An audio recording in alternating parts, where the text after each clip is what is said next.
FormFintech sole mission really is to form teams to solve financial industry problems, so hence the name FormFintech.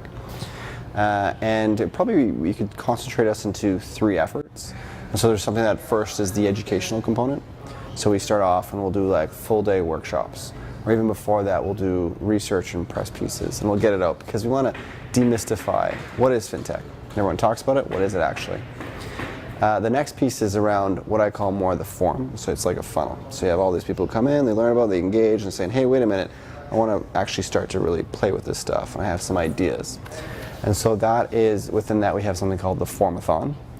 And we've purposely built that 6 months away from the Coopérathon, because that's another mechanism to really form teams and help you get to that next milestone. The last piece about it was more about kind of focusing. And so we actually built a program called Ancien, which is similar to like climbing a mountain and the trials that you have to go through to do that. And so that's more once we've had actually our last cohort, we did 7 of the teams from the Cooperathon out of the 10 entered into Ancien. So it's that next step. So we have ways of building the pipeline before the Cooperathon and building and carrying the teams afterwards. Were you more interested in like the entrepreneurial aspect of just making teams for something, or were you more interested on the fintech side of things and you're trying to find this avenue to make that happen? So I've always been on that sort of piece, so that finance side was always there. I was always fascinated by the banking world ever since like when I was a kid, and I remember getting my first bank account. And I remember thinking, full disclosure, it was the Royal Bank, and it was just. Did you have those little like cards that I don't know? Oh yeah, there was a book. That's right, and yeah. you can see your balances in there. Exactly. But I think the title also freaked me out. It was the Royal Bank. I thought we were literally going into some place like royalty, right? And you would go to these tellers, and I thought they were like super superior. And then you have this vault in the back. Like this to me was, I thought, royalty. I thought this was what, where the kings and queens would go, basically. Okay. As I grew up, though, I started seeing that the services that I was getting from my perception of what is royal and a royal service might not necessarily be what you receive with across the spectrum for all financial services. And I started realizing there's ways over time as I got on the entrepreneurial side and got involved with startups and the tech that you could do and that spirit of innovating and finding ways to do more with less and build these new products that people really like. And focused on the customer journey, that I said, hey, there's a way to sort of match these two together. We actually went off and started finding problems from financial institutions, forming teams around that, and as they grew up, they would enter into the Cooperathon. So we started building the pipeline. But even before that, we needed to educate people on what are problems and are they even motivated. It's almost like this marketing funnel to pull them in. So we started doing other things like full day workshops so that they'd be understanding what artificial intelligence was and blockchain, for instance. So all this to say is that it was that first one that I found a bunch of people, huge community from which we built off of because we were essentially a community play.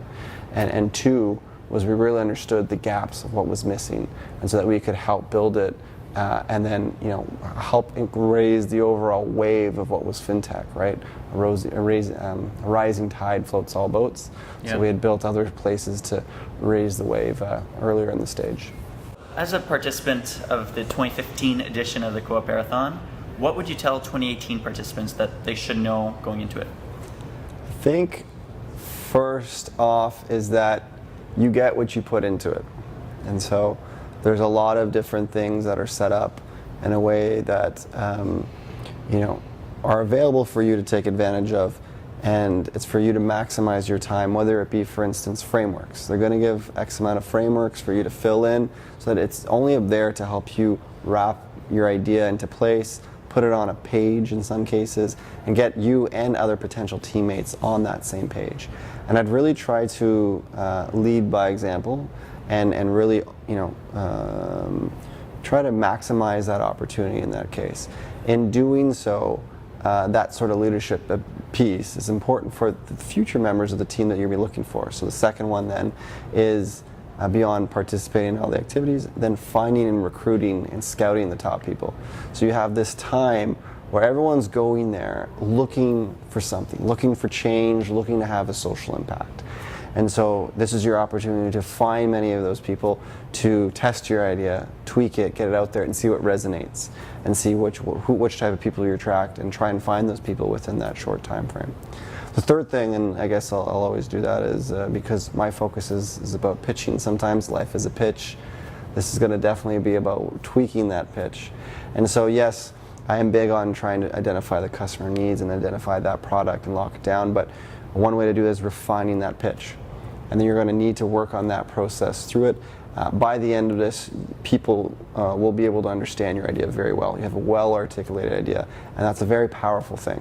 When people can truly understand the idea and get people behind it and present that vision in a way that gets people on board, that's a very powerful thing. So I think those three elements are things to maybe work on and focus on for this year. Be open-minded with the approach and try to test as many things as possible.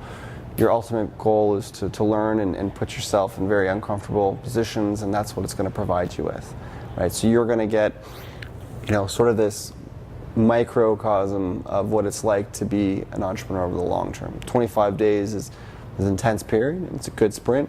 You're going to identify afterwards whether or not this is for you or not. Because as a founder, that's 25 days times X amount of those days is going to make up, whether or not you're successful. And it really is a marathon of that many times of sprints. So to expect is just for you to see what you're, test your own selves and fully embrace it and really understand, did you enjoy this process?